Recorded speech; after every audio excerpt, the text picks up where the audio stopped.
Corona virus के बढ़ते प्रकोप के बीच अब लोगों को इसके वैक्सीन का बेसब्री से इंतजार है।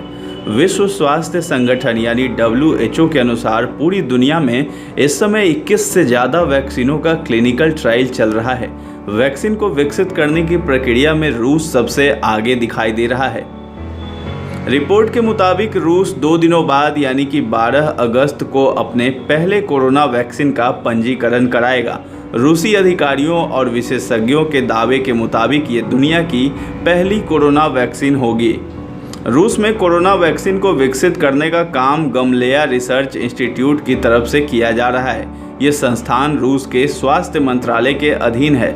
रूस के स्वास्थ्य मंत्री मिखाइल मुरास्को के अनुसार अगर अंतिम चरण का ह्यूमन ट्रायल सफल रहा तो अक्टूबर महीने तक देश के लोगों को वैक्सीन देने का काम शुरू कर दिया जाएगा।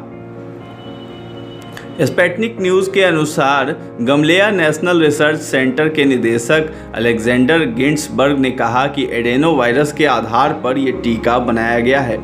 उन्होंने कहा है कि टीका संभावित रूप से किसी व्यक्ति के स्वास्थ्य को नुकसान पहुंचा सकता है, ऐसी कोई चिंता नहीं है।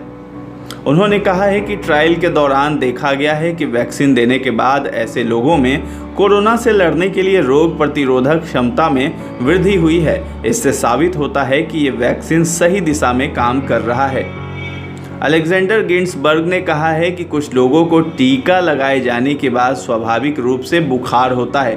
टीके की वजह से उस व्यक्ति के प्रतिरक्षा प्रणाली को एक शक्ति मिलती है और इसके दुष्प्रभाव से बुखार आता है, लेकिन उसे पैरासीटामोल लेकर आसानी से दूर किया जा सकता है। रिपोर्ट में कहा गया था कि गमलेया संस्थान के प्रमुख प्रोफेसर अलेक्जेंडर गिंट्सबर्ग और अन्य शोधकर्ताओं ने खुद पर टीका लगाने की भी कोशिश की थी। रूस के स्वास्थ्य मंत्री मिखाइल मुरास्को ने पहले कहा था कि कोरोना वायरस से लड़ रहे डॉक्टरों, स्वास्थ्य कर्मचारियों को सबसे पहले ये वैक्सीन दी जा सकती है।